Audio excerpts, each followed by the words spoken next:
जब वहां doctor fail हो जाता है या फिर उस मरीज का परिवार इलाज कराने में सक्षम नहीं रह पाता है, तो डॉक्टर उसको कहता है कि आप इनको लेकर के सरकारी अस्पताल में चले जाओ। सरकारी अस्पताल मतलब बीएचयू या फिर लखनऊ के पीजीआई केजीएमसी। और जब रेफर करा करके लखनऊ की तरफ जाता है, जब उसका परिवार का व्यक्ति जब दम तोड़ देता है बीच रास्ते में, तब गरीब को याद आता है, उसको समझ में आता है कि काश हमारे मऊ में भी एक सरकारी पीजीआई होता तो यहाँ के लोगों का इलाज यहीं पर होता और हर परिवार की रक्षा हो सकती है, हर परिवार का इलाज हो सकता है। इस प्रकार की बातें लोगों सोचने का काम करते हैं। साथियों, सोचने पर ही नहीं होता, इसको करना पड़ेगा। और हमारा लक्ष्य भी है, अगर गाजीपुर में मेडिकल कॉलेज खुल सकता है, आपके आजमगढ़ में खुल सकता है, गोरखपुर में खुल सकता है, देवरिया में खुल सकता है, तो इस बार चुनाव निशान छड़ी का बटन दबाइए। दावे के साथ कह रहा हूं, इस बार 5 साल के अंदर अंदर आपके मऊ में मेडिकल कॉलेज खुलेगा और यहाँ के लोगों का यहीं पर इलाज होगा। डॉक्टर यहीं आएंगे, यहाँ अच्छे अच्छे डॉक्टर रहेंगे, स्पेशलिस्ट रहेंगे।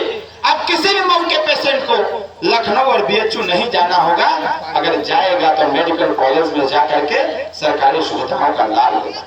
दूसरी बात, जैसे गांव में एक छोटी छोटी समस्या है, हमारी इच्छा है कि इन समस्या का समाधान हम कर पाए। जैसे आयुष्मान कार्ड बनता है 5 लाख रुपए का इलाज निःशुल्क करने के लिए, लेकिन होता क्या है, जिसके परिवार में 6 सदस्य हैं उसी का आयुष्मान कार्ड बनता है, जिसके परिवार में 6 सदस्य नहीं है उसका आयुष्मान कार्ड नहीं बनता। बात है ना ऐसी। इसको कौन बोलेगा, इसको कौन दूर करेगा? कोरोना काल के बाद जिस प्रकार से कोरोना काल में परिवार में रहने वाले सदस्यों की मृत्यु हुई, सरकार ने बचाव कार्य किया, तमाम तरह की व्यवस्था लिया, लेकिन उसके बावजूद जो कोरोना से संक्रमित हो चुके थे उनको हम लोग नहीं बचा पाए।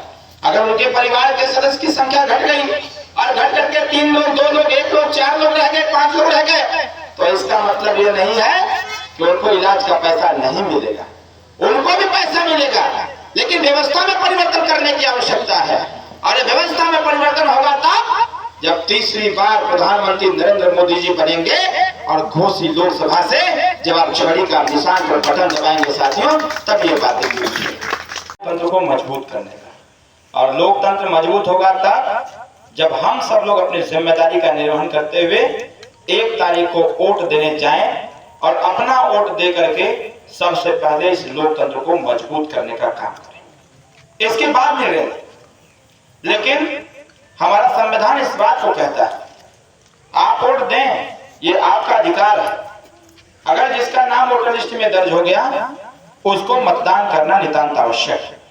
लेकिन हमारा संविधान यह भी कहता है कि जब भी आप वोट देने जाएं या वोट देने का निर्णय लें, इस देश की एकता, इस देश की अखंडता के लिए, इस लोकतंत्र को मजबूत करने के लिए, तो आप यह भी तय करें कि अगर अपने वोट से देश की एकता मजबूत हो सकती है, लोकतंत्र मजबूत हो सकता है, 100% मतदान हो सकता है, तो संविधान यह भी कहता है कि मुझे यह भी तय करने की आवश्यकता है कि हम मतदान किसको करें।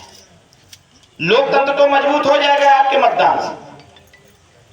लोकतंत्र ये कहता है आप मतदान चाहे जिसको दीजिए, लेकिन लोकतंत्र की मजबूती के साथ साथ एक मजबूत सरकार को भी स्थापित करने की आवश्यकता है। और सरकार कैसा?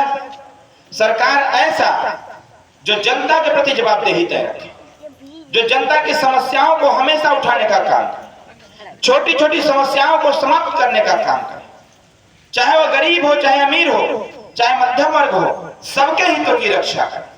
वो गरीब के बच्चे जो ठीक से पढ़ नहीं पाते हैं उनकी चिंता करें। ये गर्मी इसमें चुनाव का हो गया है, जैसे एकदम हवा पानी सब बंद हो गया था, वैसा ही इस समय प्रत्याशी लोगों का हवा पानी की बंद। सब सोचे में हो गया कि का हुई, जनता का करी, का ना करी, कुछ ना पता। लेकिन